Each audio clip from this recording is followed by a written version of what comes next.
Every time you allow someone to trample over a boundary, you are giving away a part of yourself. Every time you change to keep someone else happy, you are giving away another part of yourself. You tell yourself, it's no big deal, I know what I'm doing, I'm being intentional about my life, until you realize you are left with all of these different holes that you just don't know how to fill because they're full of the weight of other people's expectations on you. But before things come crumbling down around you, before you feel like you need to make some drastic change in your life, there is a way forward. When you start to hold your own boundaries, when you remove people pleasing from your life, when you realize that you have the agency and you are valued and you are worth having your own opinions, you start to rebuild and you start to create this life that is so precious to you and that you only get one of. We are going to dive deep into a trait that I am currently trying to break up with, but it's proving so much harder to do than you would ever think: people pleasing. We will explore what it is and where it comes from, but most importantly, some tips and practices as to how you can stop people pleasing in your life. And these are tips that have helped me transform from somebody who really became exactly what everyone else expected of me, to the point where I burnt out, to the point where I was deep in anxiety and depression for so many years. And I was looking around and saying, is this all that's here? To now, today, standing in front of you, being somebody who is intentional about their life. Once I stopped people pleasing, I no longer hung around the people who didn't bring me joy. I no longer lived in the places that didn't bring me joy. I no longer took the jobs that I knew weren't going to make me happy in the long run. But if you are so tired of bending over backwards to constantly fulfill other people's expectations, and you're sitting there and going, where do I go from here? Is there a way out? Yes, there absolutely is. And that is what we're going to chat about today. Not to mention, if you're questioning whether or not you're a people pleaser, because that is the hardest first step, is just recognizing some of those tendencies in yourself, we're also going to chat about that. We are going to list some questions that you might want to ask yourself when you are determining whether or not you are a people pleaser and whether or not you really want to make a change. So cozy up, strap in. Welcome back to Organized Chaos. My name is Regan, and I am so very happy that you are here. Okay, so people pleasing. What is it? People pleasing is such a hard topic to talk about, and I hear a lot from you all that it's something that you really struggle with. We want to be nice to people. Being nice to people is not something that we should shy away from. The difference is that people pleasers do things because they are seeking love. They're worried about not being loved. They're looking for that affection. And kind people who do things out of the kindness of their own heart, recognize their own value and do things because they've made an intentional choice behind it, because they don't care what that person does for them in return. They just know they've been kind and that is the right thing to do. Before we dive into all that, let's first take a look at what people pleasing is. People pleasing is the tendency to make other people happy over everything else. It's a tendency to focus entirely on other people and their happiness and push our own emotions, our own experiences, everything else aside. You're not allowing yourself to accept the fact that, like, hey, this argument with someone else hurt. This conversation felt uncomfortable, or vice versa. I loved this conversation. I felt really great. All you care about at the end of the day is what someone else feels like. And so much of it is subconscious that we don't even know we're doing it half the time. You might be a people pleaser if you leave conversations with friends and replay conversations with them over and over and over again, scrutinizing it, looking for something that you've done wrong. You might think yourself into a spiral of, this conversation couldn't have felt good unless it felt good for the other person. I couldn't have had fun unless the other person had fun when we went out. And your brain is just going to constantly try and get you to look for the tiger around the corner, the sign that something didn't go right, the sign that you have some external control over what other people think of you. And it can stem from so many sources. Now, before we dive into this part, I want everyone to take a deep breath. Let's put our ego to the side. None of this is going to point fingers. None of this is meant to be judgmental. None of this is meant to say you're doing something wrong, because it's a big thing with people pleasers. People pleasers constantly sit there and think to themselves, I've done everything wrong and there's no way I can do something right. And I am the problem here. So before we go into what people pleasing is, how it impacts you, how to make those changes in your life, remember, we're not judging you here. This is a super safe space. I am a chronic people pleaser and am desperately trying trying to break up with my people-pleasing tendencies. What we're trying to do here is recognize it, is learn more about it, because the confidence to make changes in your life only comes from having the right information at your fingertips at the right time. So that's what we're going to do here. People-pleasing can stem from a variety of sources. It can come from a fear of rejection, your attachment styles, the need for approval, rejection dysphoria. All of these different pieces really play into it. But it's not your fault. It is absolutely not your fault. You were taught to be this way. When you are a kid, your only job should be to feel like a kid, to experiment with your emotions, to go up and down, be happy and sad, and realize that you are safe in whatever environment you're in and you are loved no matter which way you present yourself. But that's not always the case. So many of us start to rely on people-pleasing as a coping tactic. Because in our childhood, this is where we learned that our worth was tied to what other people's opinions of us were. When you're a kid, the idea of right versus wrong is entirely determined by your parents, and you do everything that you can to be made to feel safe. And a lot of times that is doing the right thing in your parents' eyes. But if your parents don't understand the kind of impact that they're having on you, which in many cases is not their fault either, because they are just a product of their own environment, it creates this never-ending cycle of people pleasers. And if you had a particularly traumatic or stressful childhood, you probably reverted to one of the 4 stress responses, whether that was flight, fight, flee, or fawn. Fawn being the people-pleasing tactic. You did things so that you could continue to feel safe. Many of the things that our parents praised us for, being good girls, translated into us being people pleasers in the future. Now remember, that's because being nice, being kind, being good is something that you choose to do. Something that you feel drawn to because of a fear of rejection or a fear of approval or needing somebody else's love. That is people pleasing. And when you are a kid, that is the best time to teach someone how to be a people pleaser. But now that we're adults, it's time to totally shift our perception and decide what makes us feel good, what we want to do, what we don't want to do, and we don't need to let other people control us in the way that many of us have probably done for so many years. Not only did many of us learn this from our parents, societal and cultural norms dictated our behavior as well. We are a total culture of shoulds. You should help people regardless of how they treat you. You should always be nice to people. You shouldn't be selfish and look after yourself first. You should take care of your family no matter how they treat you in return. Wherever your people-pleasing tactic came from, know that you are your most valuable asset. The saying that if you are on an airplane and the oxygen masks drop down, you have to help yourself first before you help everyone else is so true. It is not selfish to ask for alone time just because you need to rejuvenate your own energy. It is not selfish to put a boundary in front of somebody who just tries to suck everything they can from that relationship with you and doesn't give anything in return. You are given one life, one body, one moment to be here on this earth, and protecting your peace allows you to show up as your best self. Now that we know where it originates from and we know that we are not necessarily at fault for becoming people pleasers, let's take a look at how it actually manifests in our day-to-day life. Because once we know how it manifests, well, there are a lot of different changes that we can start to make so that we can start to move away from our people-pleasing tendencies and stop relying on other people to define our worth for us, because that feels very 1950s housewifey and not 2024 badass women. When I was deep in my people-pleasing era, so to speak, I could not tell you who I was. If somebody asked me, hey, how are you doing? I hated that question. I absolutely hated it, because how was I doing? I had no idea. And immediately what I would think to myself is, what does this person want to know about me? Do they want to know about my family? Do they want to know about my work? Do they want to know about my pets? What do they want to know about me? And I would start to spiral. People who are people pleasers have a really hard time knowing who they are because they've spent their life defining themselves based on other people's opinion of them. You become an expert at everyone else but yourself, because you've spent your entire life mirroring someone. Mirroring someone is when you take a look at somebody else's emotional state and you say, how am I going to match that so that I can relate to them, so that I can make them feel safe, so that I can make them feel understood? But it creates this separation in your brain, because let's say that person is happy and you know that they're going to get upset if you're sad, but you've just had something happen in your life. You've just had some really, really tough moment in your life and you are sad.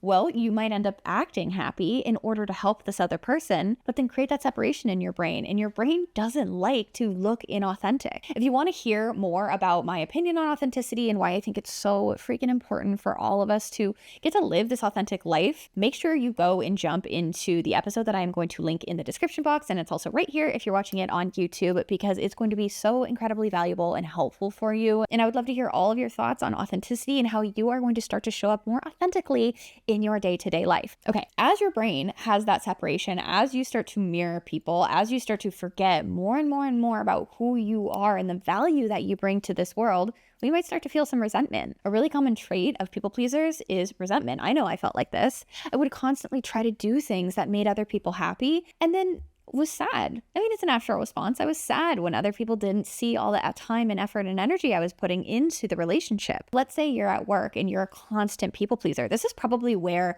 I learned the most about resentment and people pleasing, but also the boundaries that I really needed to set in place. When I worked a corporate 9-to-5 job, I would spend all my time and energy focusing on what other people wanted from me. So if you asked me to take an 8 p.m. meeting, yep, sure. If you asked me to stay up until 1 a.m., I mean, I've done this before, 1 a.m. to do a virtual event that like I really didn't need to be on. Well, yeah, of course, because I wouldn't think to myself, is this something that's really necessary for me? Could I set it up in a way that someone else in a different time zone could actually help with it? I was so concerned about optics and what I looked like that I wasn't even thinking of those kinds of solutions. Well, I would wake up at 1 a.m. and then never receive a thank you for it. I wouldn't receive the kind of praise that I was honestly really hoping for at that time. And that led to a lot of resentment. But as I've said in countless videos, you show people how to treat you based on the way that you treat yourself. So if you are allowing people to push you around, well, you're showing people that you allow yourself to be pushed around. And people don't learn that way. They're going to learn that you can help them achieve their goals and kind of your goals be damned. But we don't want to do that anymore. We want to seek out those authentic relationships. Now, there are some managers out there that would never allow you to do this. I've definitely had a manager who I learned a ton from about setting boundaries, who would always say, life is more than work. The work will get done tomorrow. There's always going to be work on your plate. Go and live your life and be a human, because that's how you're going to show up as your best self. And she fiercely protected her entire team's peace. And for that, I am so incredibly grateful for learning how to set boundaries at work. But not every manager is like that. And so if you're finding yourself feeling that resentment, even if it's just bubbling slightly at the surface, even if it's just slightly starting to simmer, let's start to make some of those changes that we're going to talk about here in the next couple of minutes in the video. If you are feeling resentment because your needs aren't being met, right? Like that's really what's happening here. Your needs aren't being met because you're not telling people the needs that you need to be met, because you've been taught that as a people pleaser, you just are constantly expected to be nice and be kind and fulfill all these sorts of expectations. That may lead to one-sided relationships. I know that I've ended up in a ton of one-sided relationships in my life because I thought something was going to change. I thought if I just continued to treat someone with kindness and respect, regardless of the way they treated me in return, eventually we'd even out. Eventually there'd be some kind of equilibrium. Not true. If you are a people pleaser, you might find yourself playing therapist to all of your friends and being the person that people come to the second that they have a problem. They look to you for advice, or really they look to you as someone that they can talk to, because, despite all of your good intentions, you don't actually require anything from them in return. And you don't want that. You want friendships that are double-sided. You want friends who don't just talk about themselves, but they also go, tell me about you. But more than that, they remember things from your life. I've talked a ton about friendships in some of my previous videos because I think they're so important in learning how to navigate healthy adult relationships. But friendships shouldn't be one-sided. They should be a sense of support in your life. And if they are one-sided, you very well may be a people pleaser. And I so hate to break it to you. If you find yourself doing all of these things, if you have a difficult time knowing who you are, if you find yourself in one-sided relationships, if you resent them because of it, you're probably exhausted. It's freaking exhausting to be a people pleaser because you're taking on everyone else's emotional labor. Constantly thinking of how can I make someone happy, not out of love, but out of fear, is exhausting. Your stress levels are heightened. You're trying to find that tiger that's hiding around the corner when a tiger doesn't really exist. And there are ways that we can build your self-confidence and that love for yourself so that you start to realize, hey, this person doesn't like me. That's okay. I disagree with this person. That's okay. We're allowed to have our own life. We're allowed to be our own beings, and being ourselves and being authentic is so beautiful. It's also so freeing when you can walk into a room and say, this is how I am. This is how I'm showing up. Judge me, I dare you. But if you're not there yet, that's all right. We're going to start to talk about what are all the different things that you could start to do so that you can start to learn more about yourself, become less emotionally exhausted all the time, become more resilient, increase your self-worth, and just feel better, because that's what we all want to do, right? Is feel better. You deserve to have time for you. If you're a people pleaser, you probably don't have any time for yourself. You probably are constantly getting pulled in 1,000 directions. I know that when I was deep in my people pleasing era, as we continue to call it throughout this video, I would find myself saying, why anytime I try to go on vacation or holiday, I just constantly keep getting pulled back into things, especially when it came to work, when it came to friends. I felt like my biggest periods of stress were around holiday, but that's because I wasn't setting boundaries for myself. And I'm actually about to head out on holiday for a week. We're going to the beach in Mallorca in the next couple of weeks here, which I am very excited about. I may have already gone by the time this episode is actually up. What I'm trying to do this time is totally log off, is set boundaries around the time I want to spend maybe working, creative time, recognizing the impact that a break can actually have on my mental health and my well-being, and realizing that just because someone asks me a question does not mean I am obligated to immediately respond. If any of these different points are resonating with you, let's have you ask yourself a handful of questions to identify if you are a people pleaser. And again, it is okay if you are. 1, how do I react when someone asks me to do something? Do I immediately jump to it without even thinking about, do I really want to do this, or is this worth my time? 2, do you hide your true feelings when you don't really agree with something that someone has just said because you're afraid of coming off as rude or unaccepting? 3, do you sugarcoat your point of view to make other people feel better? 4, do you forgive people so quickly because you're afraid of losing them? And 5, which was very me for a long time, do you constantly get stuck with doing things because you can't say no? When I was deep in my people-pleasing era, I could not stop thinking about what someone else wanted before thinking about how it was going to impact me or my well-being or thinking about myself. I wasn't ever putting myself first. So I took late meetings, I did late events, I would have relationships and talk to people who just really didn't fuel me anymore. There were friendships that weren't fueling me and that were very one-sided. And I overextended myself all because I was really looking for someone else's validation. But you know what? The validation never came. And it really never comes in the way that you want it. But when it does come, even if it's just slowly dripped to you, a people pleaser's brain will never think that it's enough. If you get complimented, I remember getting complimented at work a ton about my work ethic and how much I worked and the time and effort and energy I put into things.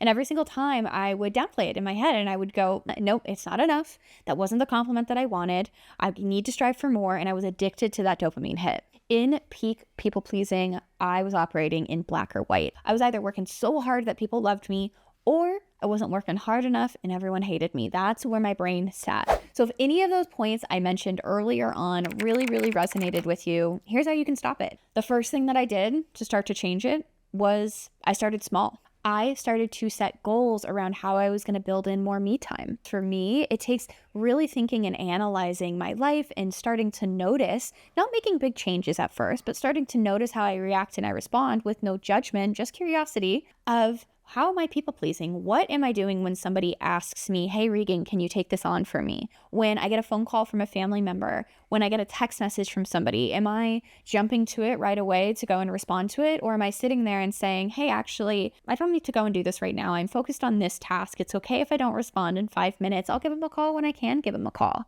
I always wanted to be the person that could totally step away and that wasn't distracted when other people needed things from me. And I'm so proud to say that I'm finally getting there. But it is such a long road and it's such a long journey, and that starts with really small steps from you. The second thing that helped, once I started to identify, I'm people pleasing in this area, when I responded in this way, it was a people pleasing reaction and emotional trigger for me, I started to stall. Because one of the things that's so hard to change about people pleasing is just it's ingrained in you. You've been doing it for so long and so much of it is subconscious that you don't A, recognize it, so we're going to get you to recognize it, but B, you don't give yourself time to think. I so many times will say, give me a second, I'm just thinking about that. And I will start to walk myself through a process of someone asks me for something and do I need to do this right now? Do I have time to do this right now? That checklist might look different for you, but you are allowed to tell somebody, hey, I don't know yet. If somebody says, would you like to hang out this weekend? Your gut reaction is no, but you're not ready to actually say that yet. You can say, let me get back to you on that. Now, you have to get back to them. Don't be the person that doesn't actually get back to people, because that's a different kind of coping mechanism. That's procrastination, which we're not talking about right now. Instead, what you're doing is you're giving your mind a moment to create that response for you, to create a response that feels comfortable, and to get you out of that triggered state. Because a lot of times we are triggered. A lot of times when we are asked to do something that we don't really want, but we say yes anyway, then all of a sudden we're resentful, and then we're triggered, and then we're angry, and it's this never-ending cycle. So give yourself a moment to catch your breath, so to speak. And then let's say you're in a situation where you're like, I don't really want to do this, but maybe you're not ready to say no in its entirety, or it is something that you need to do. You can set time limits around it. I love time limits. I started using time limits without really knowing this was even a tactic that people used. You say, I only have 10 minutes to help you with this thing. I only have 15 minutes to get on the phone. I need to get lunch in 20 minutes. It's a way for you to set boundaries so that you can leave a situation when you're not totally ready to say no to yet. Sometimes we need to go to things that we don't necessarily want to go to, but a really great tactic to use are those time setting boundaries. You could also use time setting in a different way too, of, hey, I'd love to help you with this, but I can't get to it for a month. I can't get to it till next week. I can't respond to your email until tomorrow. I can't respond to your text until tomorrow. There are so many different ways that you can start to set time limits so that you feel like the structure is in your life to help you slowly get rid of some of those people-pleasing tactics that just might want to continue to stick around there, because your brain loves to do the same thing over and over again. It feels safe to do the same thing over and over again, but we are going to show it that it is safe when you protect your peace, when you set your boundaries, and you'll feel better for it. Now, once you are ready to really start to say no and just like set those boundaries down, 2 ways you can do it. One, I love a good old time block. I love a good old time block on the calendar. This is something that really helps with work, not so much obviously with life, but at work, I used to throw on the calendar a do not schedule, a big old DNS after 6:30 p.m. I think it was. So depending on what works for you. I know parents who have done this if they need to go and pick up their kids. I know people who have done this if they have a workout class that they go to in the afternoons. Throw a do not schedule on there. Let people know you're not coming.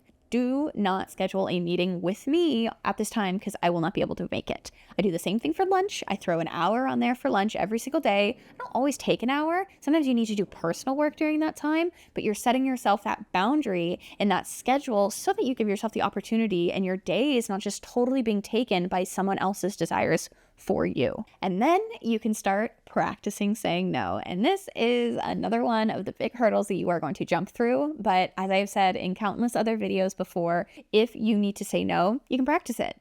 Your brain does not know the difference between a conversation that you're having to yourself, to the wall, to your therapist, to your best friend. All it knows is that conversation is being had. So if you need to tell someone no, in any sense of the word, no, you can go ahead and practice it, because when the time comes, your brain will feel comfortable with that boundary. Now, with all of this said, kindness and compassion are obviously traits that we all aspire to have. But let's continue to think about the root cause. People pleasers want to be kind because of that fear of rejection, that fear of wanting to be loved. But true kindness comes from the love inside. That brings us to the very end of today's episode. Thank you so much for sticking around. I hope this video shed some light on the true cost of people pleasing in your life, where it comes from, how it impacted you, and some great strategies that you can use every single day to help you become more grounded and figure out who you are, because you are your most important asset and you are the thing that matters the most in this world. Remember, it is okay to prioritize your own happiness and your own well-being. And if this video resonated with you, I would love to hear your thoughts in the comments below, or if you're listening on Spotify, make sure you send me a DM on Instagram or TikTok at regan.olsey. I share a huge amount about my life on both of those channels, and I am trying to be super authentic with all of you, showing you my day-to-day struggles with people pleasing, with mental health, and my life in general. Thank you so much for watching. This has been another episode of Organized Chaos. I'm Regan, and I will see you next time. Thanks, everyone.